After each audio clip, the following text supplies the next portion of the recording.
सहनाववतु सहनौ भुनक्तु सह वीर्यं करवावहै तेजस्विनावधीतमस्तु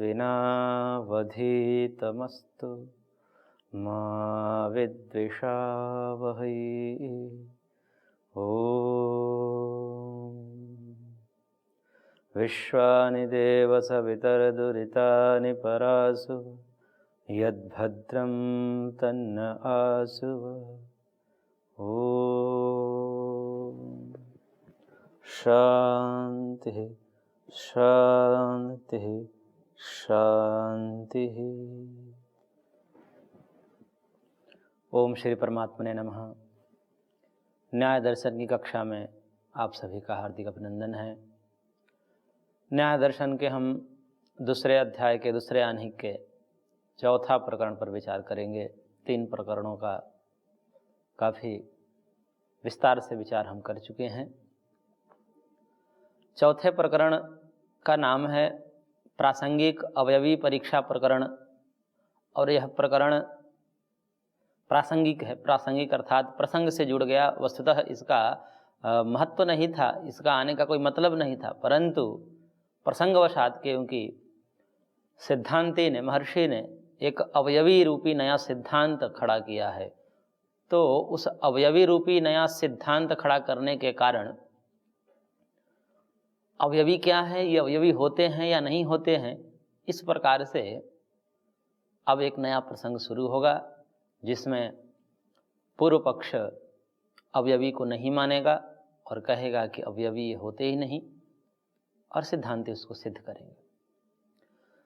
इस प्रकरण को शुरू करने से पूर्व हमने पूर्व कक्षा में कुछ विषयों पर विचार किया था।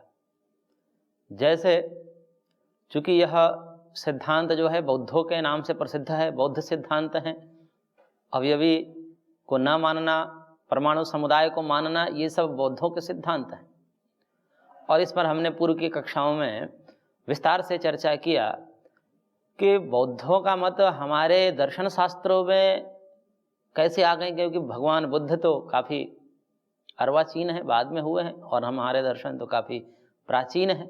इस विषय में हमने निर्णय यह किया कि भगवान बुद्ध से बौद्ध मतों का कोई संबंध नहीं है, यह बौद्ध मत भी काफ़ी प्राचीन है, और प्राचीन होने से उसका खंडन हमारे शास्त्रों में अनिवार्य है, उसमें कोई विसंगतियाँ नहीं है, क्योंकि वह भी प्राचीन मत है, तो प्राचीन मत का प्राचीन शास्त्रों में खंडन करना संगत है। अब प्रश्न यह उठता है, कोई यह कहे कि जब आपके वेद आदि शास्त्र काफ़ी प्राचीन होने से आप उसको प्रामाणिक मानते हो, तो ये हमारा बौद्ध मत भी, हमारा बौद्ध सिद्धांत भी काफ़ी प्राचीन होने से फिर क्या दिक्कत है इसमें, यह भी प्रामाणिक माना जाए। तो यह कहना ठीक है, प्रश्न बनता है। इस पर हमारा उत्तर यह है कि कोई वस्तु या कोई सिद्धांत प्राचीन होने से उसकी प्रामाणिकता नहीं होती। वह मान लीजिए कि उसको अनादि मान ले तो भी उसमें कोई फर्क नहीं पड़ने वाला है। अनादि का मतलब कि वह पता ना कब से चली आ रही है, उसकी शुरुआत कब से हुई है, इसका कोई समय निश्चित नहीं है, उसको अनादि कहते हैं। ना आदि, जिसकी कभी शुरुआत नहीं हो। तो अनादि जैसे हमारे वेदादि शास्त्र हैं वह अनादि हैं, अपौरुषेय हैं, ऐसे ही यदि अनादि भी मान लें, क्योंकि जैसे जगत में सत्य अनादि है वैसे असत्य भी अनादि है। इस जगत में पुण्य अनादि है तो पाप भी अनादि है। पुण्य पाप ये सब चलते आ रहे हैं और परंपरा का कभी उच्छेद नहीं होता। इस जगत में पुण्य भी रहा है पहले से, पाप भी रहा है पहले से, और ये आगे भी रहता रहेगा, अभी भी है, आगे रहता रहेगा। बस उसका अभिभव पराभव होता रहता है। और सिद्धांत यह है कि शिष्टता यह है, अवमर्यादा यह है कि पुण्य ऊपर होना चाहिए, पाप दबा होना चाहिए। जब पुण्य ऊपर रहेगा, पाप नीचे रहेगा, तो वह धर्म राज्य, राम राज्य माना जाता है और वह कल्याणकारी होगा। चाहे वो शासन तंत्र हो, चाहे वो लौकिक मर्यादाएं हो, चाहे पारिवारिक मर्यादाएं हो, कोई भी मर्यादा हो, कोई भी नियम हो, वह यदि धर्म ऊपर रहे, अधर्म नीचे रहे, पुण्य ऊपर रहे, पाप नीचे रहे, सत्य सिद्धांत ऊपर रहे, असत्य दबा रहे, विद्या ऊपर रहे, अविद्या नीचे रहे, ऐसा यदि होता है तो वह अच्छी संस्कृति मानी जाती है, अच्छी व्यवस्था मानी जाती है। वही धर्म राज्य है, वही राम राज्य है। अब चूंकि सत्य भी अनादि है, झूठ भी अनादि है, विद्या भी अनादि है, अविद्या भी अनादि है, तो केवल अनादि होने मात्र से उस वस्तु की प्रामाणिकता नहीं होती है। अनादि तो अविवेक भी है, अनादि तो अविद्या भी है। और महर्षि ने कहा भी है, सांख्य शास्त्र के महर्षि कपिल ने अपने सूत्र में, अपने सांख्य शास्त्र में एक सूत्र दिया, अनादि अविवेको अन्यथा दोष द्वय प्रसक्ते है। ये जो अविद्या है, यह भी अनादि है। अनादि मतलब इसका भी कहां से शुरुआत हुआ है कोई पता नहीं लगा पाया आज तक से। परंतु फिर जब पता नहीं लगा पाया अनादि है तो क्या करें, हम अविद्या की उपासना करें? तो करेंगे नहीं। ज्ञानान मुक्ति ही बंधो विपर्यात, अर्थात ज्ञान ही मुक्ति का कारण है, ज्ञान ही सुख का कारण है। और यह अज्ञान, अविवेक, अविद्या जो है, यह तो दुख का कारण है, बंधन का कारण है। इसलिए इसका उच्छेद होना आवश्यक है। इसको तिरोहित करना, इसको नष्ट करना हमारे लिए कर्तव्य बन जाता है। भले ही अनादि हो पर वह अनंत नहीं है। अविद्या जो है अनादि है, अर्थात उसकी शुरुआत कब हुई यह नहीं कहा जा सकता, परंतु सदैव रहेगी ऐसा नहीं है। वह शांत है, शांत का मतलब अंत वाली है। अविवेक जो है अंत वाला है, उसका अंत होता है, अनंत नहीं है। जबकि विद्या क्या है, विद्या अनादि और अनंत दोनों है। अविद्या अनादि तो है पर अनंत नहीं है, उसको खंडित किया जा सकता है। इसी प्रकार से यह आस्तिकता और नास्तिकता भी काफी प्राचीन है और इसको भी अनादि मानने में हमें कोई समस्या नहीं है, क्योंकि सत्य के विपरीत असत्य होता है, आस्तिकता का विपरीत नास्तिकता होती है। इसलिए जब आस्तिकता अनादि है तो उसके विपरीत पक्ष भी हो सकता है अनादि। जैसे सत्य वैदिक सिद्धांत अनादि है, वैसे अवैदिक सिद्धांत भी हो सकते हैं, क्योंकि सत्व रजस तमोमयी प्रकृति है, पूरा जगत त्रिगुणात्मक है और उस त्रिगुणात्मक में सत्व रज तम सब है, सात्विक राजसिक तामसिक सभी प्रकार के लोग हैं। जब सभी प्रकार के लोग हैं तो उनके अंदर विद्यमान विद्या भी आस्तिकता और नास्तिकता से युक्त होगी, ज्ञान अज्ञान और मोह से युक्त होगी। तो ज्ञान के साथ वैदिक ज्ञान जो है वो ज्ञान स्वरूप है, जो मुक्ति देने वाला है, और अवैदिक सिद्धांत, नास्तिक सिद्धांत, यह जो है दुखों में डालने वाला है, हमें बंधन में डालने वाला है। इस प्रकार से अनादि होते हुए भी यह सिद्धांत यदि कोई अनादि माने तो भी यह शांत है, अंत वाला है। इसका अंत किया जा सकता है, विद्या के द्वारा इसको नष्ट किया जा सकता है, और उसको नष्ट करके फिर हम दुखों से छूट सकते हैं, अपने जीवन को सुखमय बना सकते हैं। इसलिए यह जितने भी सिद्धांत हैं बौद्ध के, चाहे क्षणिकवाद हो, विज्ञानवाद हो, शून्यवाद हो या परमाणु समुदायवाद हो, जितने भी मत आएंगे इस दर्शन में आगे आएंगे, उसका खंडन किया जाएगा। खंडन क्यों किया गया? क्योंकि खंडन करने से वह अविद्या नष्ट हो जाती है, वह अज्ञान मिट जाता है, और जब जैसे ही अज्ञान मिटता है तो फिर ज्ञान का प्रकाश होता है, और वह ज्ञान हमें सुख की तरफ ले जाने वाला होता है। इसीलिए केवल अनादि कहने मात्र से, प्राचीन कहने मात्र से, सिद्धांत पुराना कहने मात्र से वह सत्य नहीं हो सकता, वह कल्याणकारी नहीं हो सकता। और ऐसा होने पर हम उसकी उपासना नहीं करेंगे, हम उसका संग्रह नहीं करेंगे, हम अपने जीवन में उसको नहीं उतारेंगे, क्योंकि वो असत्य सिद्धांत है। असत्य सिद्धांत भी काफी प्राचीन है और ये भी अनादि है। इसलिए जितने भी बौद्ध सिद्धांत हैं वह काफी प्राचीन होने से वह खंडनीय है, क्योंकि असत्य हैं, दुख देने वाले हैं और हमें बंधन में देने वाले हैं, सुख के तरफ से वियोग को प्राप्त करने वाले हैं, उसे पृथक करते हैं सुख से हमें। इसलिए उसको नष्ट करना, उस अविवेक को नष्ट करना हमें इष्ट है और सभी को इष्ट है। इसलिए समस्त बौद्धों के सिद्धांत हैं उनका खंडन किया गया है और करना अनिवार्य है। और कोई भी यदि भगवान गौतम सिद्धार्थ बुद्ध से उसकी जोड़ना चाहे उसको, तो वह ठीक नहीं है। यह मत भी काफ़ी प्राचीन है, इसलिए प्राचीन मत का प्राचीन शास्त्र में खंडन संगत है, कोई असंगत नहीं है। अब हम अपने मूल विषय पर आते हैं। मूल विषय यह था कि अवयवी प्रकरण प्रारंभ हुआ था, अवयवी परीक्षा प्रकरण, जिसमें पूर्व पक्ष ने यह कहा कि यह जो अवयवी है, साध्यत्वाद अवयविनी संदेह, कि यह अवयवी का जो सिद्धांत है कि सब अवयव मिलकर के एक अवयवी का निर्माण करते हैं जो अवयवों से पृथक होता है, संख्या में अलग होता है और देश की दृष्टि से भी अलग होता है, क्योंकि कोई भी वस्तु अपने अवयवों से मिलकर बनी होती है। जैसे घड़ा है तो मिट्टी के अवयवों से मिलकर बना है, जैसे मकान है तो वह भी ईंट, पत्थर, सरिया इत्यादि से मिलकर बना है। तो कोई भी पदार्थ है जो कार्य द्रव्य है वह अपने अवयवों से मिलकर बना होता है, और अवयवों से जब मिलकर बना होता है तब सारे अवयव मिलकर के एक अवयवी का निर्माण करते हैं, जो एक मूर्त रूप लेता है, जिसे हम अपना व्यवहार चलाते हैं। कोई भी पदार्थ हो, वह अवयव आपस में मिलकर के एक अवयवी का निर्माण करते हैं। जैसे बहुत सारे ईंट, बहुत सारे सीमेंट के कण, बालू के कण और बहुत सारे सरिया मिलकर एक मकान का निर्माण करते हैं। अब यहां पर जो उसके अवयव हैं, मकान के अवयव क्या होंगे? ईंट आदि होंगे, और वह ईंट संख्या में कितने हैं? बहुत हैं, परंतु मकान संख्या में कितनी है? एक है। इसका मतलब कि ये बहुत सारे अवयव मिलकर के एक किसी अवयवी का निर्माण करते हैं, और वह अवयवी हमारे व्यवहार को सिद्ध करता है। देश की दृष्टि से देखा जाए तो जो अवयव होते हैं वह एक देशी होते हैं। जो अवयव ईंट होंगे तो ईंट कहीं एक जगह होगा, व्यक्तिगत रूप में सारे ईंट अपने अपने जगह पे होंगे, परंतु जो अवयवी होगा, जो मकान रूपी अवयवी है, वह समस्त अवयवों में व्याप्त होगा।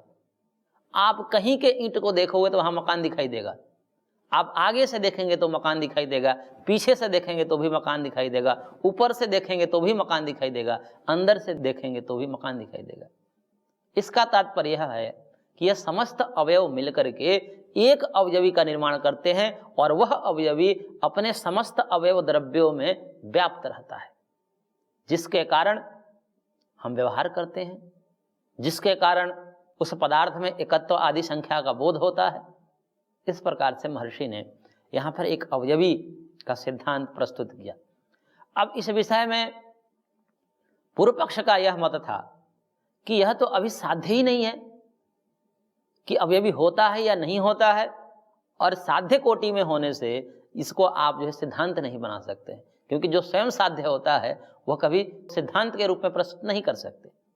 जैसे कोई व्यक्ति न्यायालय में, उसको गवाह के रूप में पेश किया जाए। गवाह क्या होते हैं? गवाह को भी एक प्रमाण माना जाता है, उसकी भी बात को सुनी जाती है, वह प्रमाण स्वरूप माना जाता है कि प्रामाणिक है, इसको भी न्यायालय मानता है। परंतु उस गवाह पर पहले से ही आरोप लगे हों, कोई ऐसे मुकदमे में वह आरोपी हो और वह आरोप अभी सिद्ध नहीं हुआ हो, केस चल रहा हो, तब वहां पर जो विपक्ष के वकील होते हैं वो प्रस्तुत करते हैं कि महोदय ये देखा जाए कि यह जो सामने हमारे गवाह हैं यह सिद्ध नहीं है, यह आरोपी है, कई केसों में ये आरोप हैं। अब ऐसे आरोपित व्यक्ति को यहाँ पर खड़ा किया जाएगा तो वह कभी भी प्रमाण नहीं माना जाएगा, क्योंकि अभी स्वयं साध्य है। जब वहां से बरी हो जाए, सर्वथा उसका आचरण शुद्ध हो, तब जाकर के हम प्रमाण के रूप में उसको प्रस्तुत कर सकते हैं और उसके बातों को हम मान सकते हैं। परंतु जो स्वयं असिद्ध है, स्वयं अभी साध्य कोटि में है, जिस पर मुकदमा चल रहा है, और उस मुकदमे से युक्त व्यक्ति को, आरोपी व्यक्ति को गवाह के रूप में प्रस्तुत किया जाए तो वह कभी भी न्यायालय उसको स्वीकार नहीं करता और नियम के विरुद्ध है। और ऐसे व्यक्ति को कोई गवाह बनाता है तो गवाह बनाने वाले को भी सोचना चाहिए कि गवाह बनाना न बनाना बराबर होता है, क्योंकि उसको खंडित किया जा सकता है। ऐसे ही यहाँ पर पूर्व पक्ष यह कहना चाह रहा है कि यह आपके अवयवी नामक पदार्थ कह रहे हो कि जो अवयवों से भिन्न है, हमारे मत में तो पूर्व पक्षी कह रहा है कि हमारे मत में तो यह अवयवी नामक कुछ पदार्थ होता ही नहीं। मकान क्या है? मकान ईंट, बालू, सीमेंट, सरिया इसकी समुदाय है, इससे अतिरिक्त है ही नहीं। घड़ा क्या है? मिट्टी के अवयवों का समुदाय है, सारे मिट्टी के कण इकट्ठा हो गए तो बन गए। घट बन गया। ऐसे ही सारे मिट्टी, सीमेंट, सरिया सब इकट्ठे हो गए तो मकान बन गया। तो हम केवल उस अवयवों के समुदाय को मानेंगे, न कि उस अवयवों से अतिरिक्त एक अवयवी का सत्ता स्वीकार करेंगे। यदि ऐसा सत्ता स्वीकार किया जाए तो उसको सिद्ध करना पड़ेगा आपको कि यह होता है या नहीं होता है। अभी संदेह है, अवयवी की सत्ता को स्वीकार करने में अभी संदेह है कि यह होता है या नहीं होता है। तब महर्षि यहां से आगे कहेंगे कि सूत्र संख्या 34 में महर्षि कह रहे हैं कि यदि आप अवयवी को नहीं मानोगे, यदि अवयवी की सत्ता को स्वीकार नहीं करोगे, किस रूप में स्वीकार करना है कि अवयवों से अतिरिक्त एक अवयवी है, इन सब अवयवों से अतिरिक्त एक अवयवी है, यदि ऐसा स्वीकार नहीं करोगे तब कह रहे हैं कि सर्वाग्रहणम अवयव्य सिद्धे है, सब चीज का अग्रहण होने लगेगा। सर्वा अग्रहणम, सब चीजें गृहित नहीं हो पाएगी, अर्थात इस समस्त जगत का ही लोप हो जाएगा हमारे आंखों से। कब? जब अवयवी असिद्ध है, जब अवयवी असिद्ध होगा, अर्थात अवयवी को आप स्वीकार नहीं करोगे। कैसे? अब इसमें थोड़ा विचार करिए कि पूर्व पक्ष जो परमाणु समुदायवाद है वह केवल अवयवों को मानता है और अवयव के समुदाय के अतिरिक्त किसी भी प्रकार के अवयवी द्रव्य को नहीं मानता। तब अंततः अवयव क्या होंगे? तो सबसे मूल में जो है सबका अवयव परमाणु होगा, क्योंकि अवयव को अंतिम कारण माना जाता है। जो अंतिम कारण होगा वह होगा अवयव। तो समस्त पदार्थों का अंतिम कारण क्या है? मूल कारण क्या है? परमाणु है। परम अणु है, जो सबसे छोटा कण है, पदार्थ की सबसे छोटी इकाई का नाम परमाणु कहा जाता है। वह परमाणु जो है सबसे सूक्ष्म होगा, उस परमाणु को और तोड़ा नहीं जा सकता, सबसे अंतिम कण का नाम परमाणु होता है। अब और वह परमाणु जो है अतीन्द्रिय होता है। अतीन्द्रिय का मतलब अदृष्ट होता है, उसको हम आंखों से नहीं देख सकते। अब केवल जो अवयव के समुदाय को मानने वाला है, अर्थात अवयवी रूपी जो द्रव्य है जो कि अवयव से इतर है, भिन्न है, उसको नहीं मानने वाला जो व्यक्ति है वह क्या मानेगा? केवल अवयव ही मानेगा। और वह अवयव क्या होंगे? वह अवयव परमाणु स्वरूप होंगे। अब परमाणु स्वरूप अवयव होंगे तो वह परमाणु स्वरूप जो अवयव है अतीन्द्रिय होते हैं। जब अतीन्द्रिय होंगे तो समस्त वस्तु का लोप हो जाएगा, क्योंकि जब हम अवयवी नहीं मानेंगे तो केवल अवयव मानना पड़ेगा और अवयव का ही समुदाय है। और अवयव देखे नहीं जाते, आंख से दिखाई नहीं देते। जब आंख से दिखाई ही नहीं देते और ये समस्त जगत ही परमाणुओं का समुदाय है तो बताओ कि वह कैसे देखा जाएगा? तब तो समस्त पदार्थों का लोप हो जाएगा हमारे आंखों के सामने से, वो वस्तु दिखाई ही नहीं देगी। क्योंकि अवयवी को स्वीकार नहीं करने वाला व्यक्ति के मत में तो केवल परमाणु ही परमाणु है, और परमाणु ही परमाणु होने से परमाणु कभी देखा नहीं जाता। परमाणु अतीन्द्रिय होते हैं। जब अतीन्द्रिय होते हैं तो उसे आंखों से हम कैसे देख सकते हैं? अब जब आंखों से नहीं देख सकते तो जो भी इस जगत में पदार्थ हैं हमारे आंखों के सामने, उसका लोप हो जाएगा। कोई भी पदार्थ, कोई भी वस्तु हमें आंखों से दिखाई ही नहीं देगी। परंतु ऐसा तो होता नहीं है, ऐसा कभी देखा नहीं जाता कि हमारे आंखों के सामने कोई वस्तु है नहीं। इसके विपरीत देखा जाता है कि हमारे आंखों के सामने ये भिन्न भिन्न प्रकार की वस्तुएं विद्यमान है। तब यह बात खंडित हो जाती है कि यदि अवयव को केवल माना जाए, अर्थात परमाणु को माना जाए केवल और उसके समुदाय को माना जाए, और वो समुदाय भी क्या होगा? परमाणु स्वरूप ही होगा। तो परमाणु स्वरूप माना जाने से समस्त पदार्थ का लोप हो जाएगा, कोई पदार्थ दिखना ही नहीं चाहिए। इस मत के अनुसार, ये जो अवयव समुदायवाद के अनुसार क्या होगा? कुछ भी चीज दिखेगी नहीं, क्योंकि परमाणु ही है। सब जो है वो परमाणु स्वरूप है, जगत ही परमाणु स्वरूप है, हमारा शरीर भी परमाणु स्वरूप है। सब परमाणु स्वरूप होने से और परमाणु अतीन्द्रिय होने से उसका दृष्टि से लोप हो जाएगा, वह दिखाई नहीं देगा। परंतु ऐसा होता नहीं, यह प्रत्यक्ष के विरुद्ध है। और यह सब व्यक्ति अनुभव करता है कि उसकी आंखों के सामने कोई वस्तु होती है, उसका कोई एक निश्चित आकार प्रकार होता है। तो यह कैसे होता है? तो इस परमाणु समुदायवाद में जो है, अवयव समुदायवाद में जो है, यह सिद्धांत बनेगा ही नहीं, यह प्रत्यक्ष का वाद हो जाएगा, प्रत्यक्ष के विरोधी मत है। तो ऐसे मत को स्वीकार करने में बहुत बड़ी बाधा है कि समस्त पदार्थ ही नहीं दिखाई देंगे, फिर ये जगत क्या है? तो जगत ही अदृष्ट हो जाएगा, परंतु ऐसा तो है नहीं। तो यह सिद्धांत जो है प्रत्यक्ष के विरुद्ध है, सबके अनुभव के विरुद्ध है। इसलिए भी इस मत को माना जाए, इस सिद्धांत को माना जाए, तो यह सबसे बड़ी बाधा है कि समस्त वस्तुएं हमारे आंखों के सामने से अदृष्ट हो जाएगी, लुप्त हो जाएगी, दिखाई ही नहीं देगी। दूसरा हेतु महर्षि यह दे रहे हैं सूत्र संख्या 35 में कि धारणाकर्षणोपपत्तेश्च, धारण आकर्षण उपपत्तेश्च, अर्थात अवयवी को सिद्ध करने में यह दूसरा हेतु है कि किसी वस्तु को धारण करना अर्थात उसको पकड़ना, उठाना, धारण करना कहलाता है।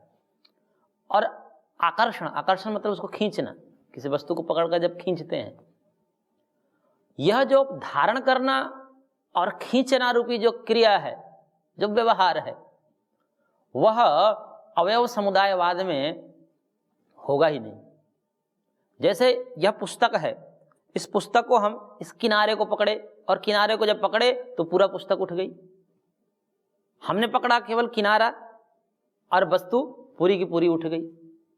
इसका क्या तात्पर्य है? इसका तात्पर्य यह है कि यदि अवयव समुदायवाद माना जाए कि यह जो पुस्तक है, क्योंकि सब चीज अवयव का समुदाय है, तो पुस्तक भी अवयव का समुदाय है, पुस्तक भी परमाणु का समुदाय है। समुदाय कैसे होते हैं? जैसे कहीं बालू की ढेरी रखी हुई है, वह क्या है? समुदाय है, ढेरी है। समुदाय मतलब ढेरी।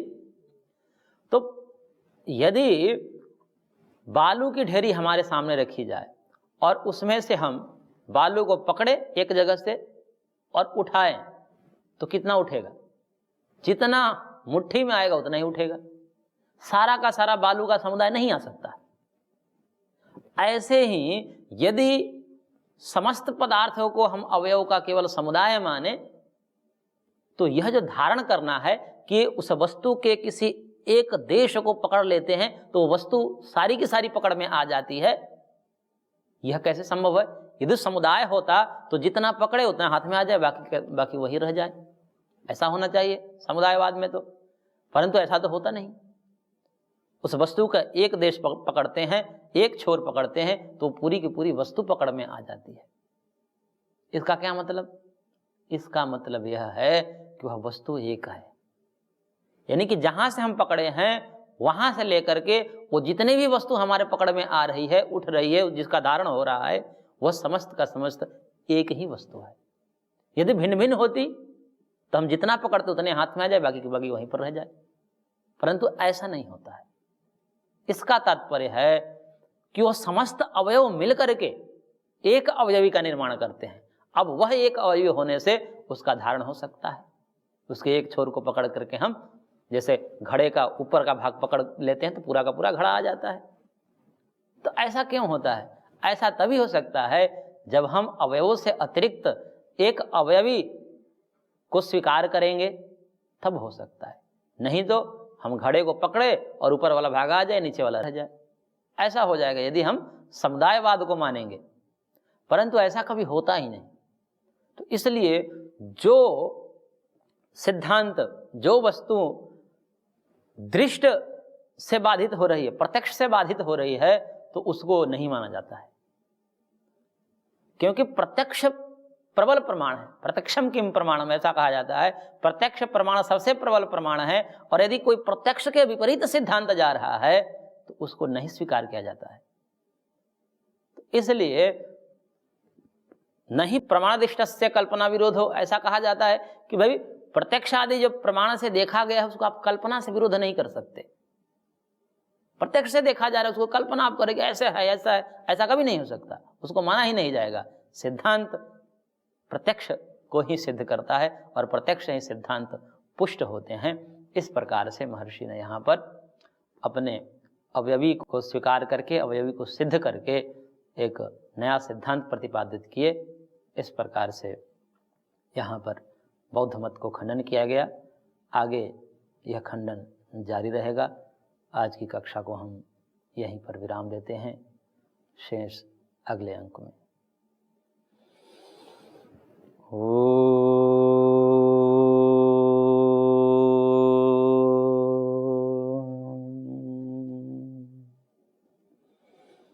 शांति शांति शांति।